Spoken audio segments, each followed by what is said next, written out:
Assalamualaikum warahmatullahi wabarakatuh. Salam satu nyali Wani. Kembali lagi di channel Sahabat Wani dulur, channel kebanggaan nih arek Surabaya dan channel asli nih arek Surabaya.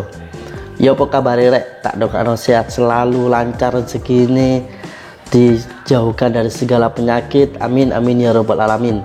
Nah, buat dulur yang baru melihat video channel Sahabat Wani ini, video ini berisi tentang perjalanan bonek, baik supporter bonek ataupun supporter lainnya dalam mendukung tim kebanggaannya berlaga, baik di laga home ataupun away. Nah, buat dulur-dulur yang punya cerita, ayolah ceritakan cerita-ceritamu rek. Cerita-ceritamu ceritakan DM ke Instagram Sahabat Wani. Ini Instagramnya.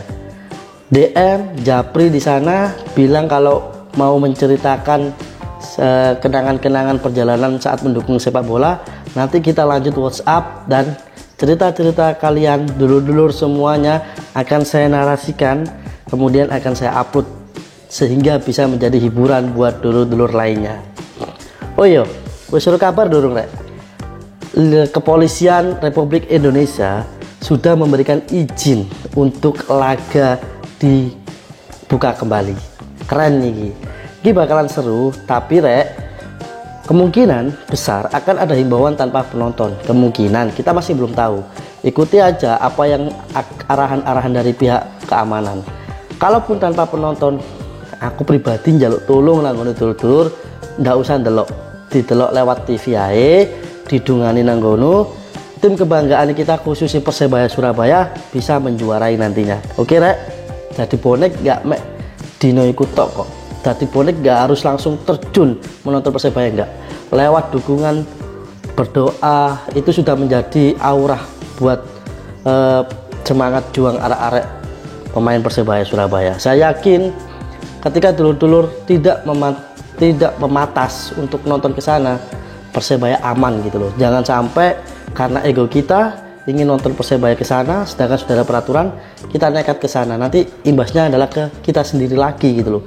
Ayo sama-sama terus berbenah. Bonek sudah baik di mata masyarakat. Media tidak mengupload terserah. Yang penting kita selalu berbuat baik. Oke dulur. Nah, buat dulur-dulur, ayolah subscribe channel Sahabat Wani. Bantu channel Sahabat Wani untuk berkembang agar channel ini semakin berkembang sehingga bisa menjadi hiburan buat dulur-dulur lainnya. Di subscribe, di like, di komen. Komentator kalian silakan komen cerita-cerita kalian pada saat ada di sana, ceritakan juga di situ di video ini ya. Nah, di video kali ini sangat luar biasa dulur. Estafet bonek, dimana pada saat itu laga Persebaya lawan Persija. Masih ingat pertandingan ini? Nah ya, dia adalah salah satu pendukung bonek yang berangkat melalui estafet dan ada cerita-cerita menarik di sana. Yuk langsung saja kita mereview ceritanya dulur bonek dari Surabaya ini. Sinyal Wani dimulai. Nah, jadi ceritanya seperti ini dulur. Anggap saja namanya ini Mas Agung. Karena ketika WA sama saya, dia nggak mau nyebutin namanya, dia mau disamarkan namanya, dan Instagramnya juga nggak mau dipublikasikan. Dia hanya berbagi cerita kenangan-kenangan yang ketika dia berangkat pada saat mendukung Persebaya di Stadion SSA Bantul melawan Persija Jakarta. Oke, Mas Agung ini berangkat dari kota Surabaya 4 orang bersama kawan-kawannya, dulurnya dari berbagai tempat di Surabaya. Akhirnya mereka berangkat 4 orang melalui jalur estafet. Yang belum tahu estafet adalah bagaimana cara mencari kendaraan tronton, biasanya truk-truk besar, untuk sampai di tempat yang diinginkan, yakni SSA, Stadion SSA Bantul. Nah, di situ Mas Agung dan kawan-kawannya ini berangkat di hari Jumat. Pertandingan hari Minggu, berangkat hari Jumat malam. Kumpullah mereka, saling koordinasi, saling komunikasi, akhirnya kumpul berangkat sekitar malam menuju jalur Pantura Utara. Kenapa ambil jalur Pantura Utara? Karena informasi yang saya dapatkan dari ceritanya Mas Agus, Di jalurnya Madiun yang jalur arah Jogja yang jalur selatan itu ada sweeping dari pihak kepolisian, dimana ketika ada bonek yang berangkat akan diturunkan dan dipulangkan. Makanya akhirnya melalui jalur Pantura Utara untuk menghindari pemulangan.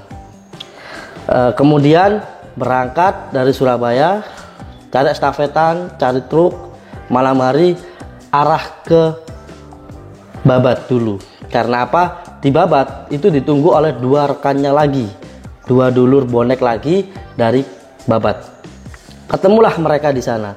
Selama perjalanan komunikasi dan akhirnya ketemu di sana. Kemudian lanjut perjalanan, yakni 6 orang. Lanjut perjalanan sampai Pantura Utara dulu. Kemudian singkat cerita, sampailah pagi hari di daerah Kudus, Jawa Tengah. Nah, di Kudus, Jawa Tengah, mereka ini kaget ketika jalanan mulai macet. Ya, truk-truk itu jalanan mulai macet, mulai nggak bisa lancar perjalanannya. Tiba-tiba ada gerombolan orang lari ke truknya teman-teman yang estafet ini. Mas Agung dan kawan-kawannya kaget tuh. Tidak ada persiapan, hanya perlengkapan seadanya, ya badan ya, sama sal, sama sarungnya, kemudian sama baju Persebaya aja yang dibawa, tanpa ada perlengkapan senjata apapun, karena niat benar-benar mendukung Persebaya, sama gitarnya yang dibawa. Kaget, dikejar sama banyak anak-anak muda. Nah, di situ ternyata dia adalah bonek Kudus, teman-teman. Nah, ini saya berterima kasih kepada Mas Agung, juga berterima kasih menyampaikan ke saya untuk ketika diupload, berterima kasih kan Mas, siapa tahu dulur bonek Kudus itu melihat video ini. Bonek Kudus itu lari mengejar truk tersebut untuk diberhentikan karena dikasih minum dan sedikit makanan. Keren sekali saudara-saudara. Dikasih makanan, dikasih minuman untuk perjalanannya, ditanyailah sama Mas Agung dan kawan-kawannya. Loh ya apa lur, nggak berangkat tak sampean? Oh berangkat Mas, tapi besok. Oh ya wes kalau gitu, akhirnya tuker-tukeran nomor handphone. Siapa tahu di sana nanti bisa ketemu dan nambah seduluran. Akhirnya lanjutlah perjalanan. Berterima kasih, salam satu nyali Wani. Kemudian hati-hati di jalan lur, gilur, saling sapa, berangkat lanjut dari Kudus. Sabtu pagi itu lanjut perjalanan menuju ke Jogja. Ganti truk bolak-balik. Karena apa? Jalur truk kan belum tentu langsung ke arah Jogja Bantul kan ya. Langsung ada yang arah kemana gitu. Akhirnya turun ganti truk, ganti truk. Akhirnya masuk truk yang arah ke tol dulu. Bayangno, dia nggak tahu kalau ternyata truk ini arahnya ke tol. Turunlah di situ, nggak boleh sama supirnya. Mas turun nih Mas, soalnya nggak wani, nggak berani mengangkut penumpang untuk arah tol, karena atas ke Jogja yang ke arah utara ada truk yang naik tol itu. Akhirnya turun, agak lama di situ Sabtu pagi itu mencari truk yang lain, dan akhirnya ada salah satu truk yang mau menumpangi dulur-dulur Mas Agung sama yang lainnya. Di situ supir truknya bilang, aku nggak popo, nggak masalah kamu naik truk, tapi minta tolong jangan berdiri, semuanya harus tidur. Karena apa? Resiko kalau saya ketahuan bawa penumpang di dalam tol. Oke, akhirnya Mas Agung bersama teman-temannya sangat berterima kasih, dan menurut dengan bapak supirnya tertib di jalanan, mereka tidur dan jongkok biar nggak kelihatan petugas-petugas tol. Lanjut sampai tol, lanjut perjalanan menuju kota Sleman dulur-dulur. Nah, di sana ganti lagi kendaraan terus sampai menuju Sleman. Tepatnya itu akhirnya berhenti di lapangan besar yang ada skate. Nggak tahu namanya, di daerah Sleman di situ ada lapangan besar, entah di alun-alun itu ada apa itu ada skate BMX gitu loh, tempat-tempat sepeda ontel untuk atraksi gitu ya. Nah di situ Mas Agung bersama teman-teman istirahat sambil ngamen untuk perjalanannya selanjutnya. Ngamen lah di sana, tetapi nggak bisa sampai lama ngamen di situ dulu, karena sudah ada dulur-dulur bonek Sabtu siang sudah sampai di sana, yang dulur estafetan gitu loh. Banyak sekali dulur-dulur bonek, sehingga tempat untuk ngamen sangat space-nya itu sangat kecil sekali. Akhirnya terlihat juga ada Satpol PP yang mulai untuk membubarkan yang ngamen-ngamen dulur bonek. Akhirnya Mas Agung bersama kawan-kawannya, 5 orang kawannya, berinisiatif untuk langsung aja ke Stadion SSA. Sabtu siang itu perjalanan, langsung cari estafetan ke Stadion SSA Bantul, tempat dimana Persebaya lawan Persija bermain.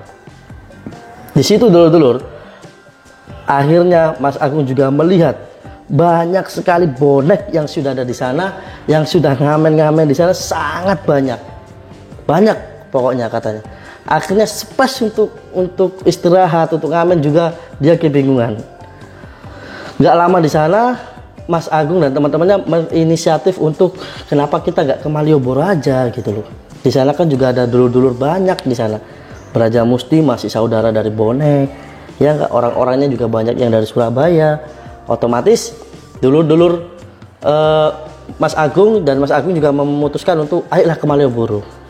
Sabtu sore mereka berangkat cari estafetan lagi dari Stadion SSA ke Malioboro. Nah, selama perjalanan juga nyanyi-nyanyi seperti biasa, nyanyi-nyanyi tim kebanggaan Persebaya. Akhirnya sampailah di Malioboro Sabtu malam Minggu dulur. Nah, di Malioboro apa yang dilakukan masih sama. Mereka mencari kebutuhan untuk makan dan persiapan untuk beli tiketnya besok dengan cara mengamen. Tanpa ada rasis di sini, tanpa ada kriminalitas di sini. Mereka ngamen sesuai tertib, dan anehnya dan sangarnya mereka bertemu dulur-dulur The Jack yang banyak sekali di situ. Tetapi belum ada chaos, masih dianggap saudara. Karena gini, pertandingan sebelumnya yang mengundang bonek adalah saudara-saudara dari The Jackmania sendiri, supporter Persija. Itu mengundang kepada kita bahwasanya monggo datang di Stadion SSA Bantul gitu. Akhirnya dulur bonek mau berangkat. Nah, kembali lagi ke cerita. Pada saat di Malioboro, ada mobil-mobil plat B, ada The Jack yang jalan-jalan kaki di sana, ada yang menikmati malam minggu di sana, berkuliner di sana. Dulur-dulur Mas Agung dan kawan-kawannya itu saling sapa. Halo Cak, sama dulur-dulur Persija. Oh iya bang. Sempat komunikasi, sempat foto bersama gitu loh. Masih belum ada yang namanya ceos-ceos, itu nggak ada. Pikiran Mas Agung dan teman-teman adalah, ini bener-bener sudah bersatu antara bonek dengan Persija di Jackmania. Oke, saling sapa, lanjut mengamen, tibalah sampai malam hari, Sabtu malam hari. Nah, setelah dirasa sudah bertemu dulur The Jack, sudah ngamen, sudah cukup, maka Mas Agung mencari tempat beristirahat. Karena apa? Dirasa sudah cukup untuk beli tiket besok. Itu untuk 6 orang sudah cukup, ya udahlah selesai. Ternyata mereka tidak ada rasa takut karena The Jack sangat banyak sekali pada saat di Malioboro. Bonek juga banyak, tapi kata Mas Agung juga banyak sekali The Jack di sana karena mau liburan mungkin ya malam minggu di situ. Akhirnya di situ Mas Agung berjalan mencari tempat untuk istirahat. Di tengah perjalanan ketemulah yang namanya nasi goreng kambing, teman-teman. Nasi goreng kambing, ya. Sego goreng kambing. Mas Agung bertemu di sana, sangat ramai sekali nasi goreng tersebut. Akhirnya untuk persiapan buat makan mungkin ya ngamen di situ karena banyak orang ngamen. Ku korbankan semua untuk kau sang pahlawan. Nyanyi-nyanyi lagi Persebaya. Kemudian ada yang ngasih, ada yang enggak. Kemudian mau balik dipanggil lah sama tukang nasi goreng tersebut, bapak pedagang nasi goreng tersebut. Cak, Rene sih. Saman Rene sih, tak kayak nasi goreng guys, saman gratis mas gitu. Dikasih 4 bungkus teman-teman. Di situ Mas Agung sebenarnya enggak mau. Enggak pak, sudah cukup buat untuk makan nanti, sudah cukup, kita ada uang. Enggak iki saman gowo. Aku ya arek Surabaya asli, Cak. Ternyata pedagang tersebut asli Surabaya. Mas Agung lupa Gunung Sari atau Kutisari gitu rumahnya. Cuman berdagang di Jogja. Nah, di situ akhirnya peseni sama bapaknya. Cak, bonek sapi, bonek wis berubah nggak kalau mbiyen lagi, sudah nggak seperti itu lagi. Tolong jaga stigma-stigma yang jelek yang memburukkan Persebaya ya, Cak. Oh, siap, Lek. Aku meskipun penampilan seperti ini aku nggak punya perpikiran seperti itu. Saya benar-benar di sini adalah ngamen, cari uang untuk Persebaya pulang dengan selamat tanpa ada yang namanya kriminalitas. Dijawablah sama Mas Agung dan teman-temannya. Iya Cak, tadukan Persebaya menang. Oke, terima kasih, lanjut. Saya berterima kasih juga kepada bapak-bapak pedagang nasi goreng kambing itu Semoga rezekinya lancar ya Pak ya. Lanjut perjalanan sampailah di flyover. Jalan kaki sampai di flyover di daerah Malioboro. Nah, di situ Mas Agung beristirahat bersama teman-teman. Beristirahat, makan dulu, istirahat. Kemudian tidur saling bergantian buat jaga-jaga. Akhirnya beberapa waktu masuk minggu dini hari, terlelap semua tidurnya. Nah, kaget di sana. Ada banyak pemuda-pemudi yang tiba-tiba bergerombol di sana. Karena gini, Mas Agung kan dapat kabar di situ. Ada gangster-gangster juga di Jogja gitu loh. Ya, yang ditakutkan adalah itu. Mereka akan menawur ya, tawuran bersama tim dulur Mas Agung 6 orang ini. Tapi banyak bonek-bonek juga ada. Bonek-bonek di sana juga sangat banyak. Mereka yang ditakutkan adalah melawan. Sedangkan kita masa cuma sedikit. Beda teman-teman. Akhirnya ketika bangun mereka lihat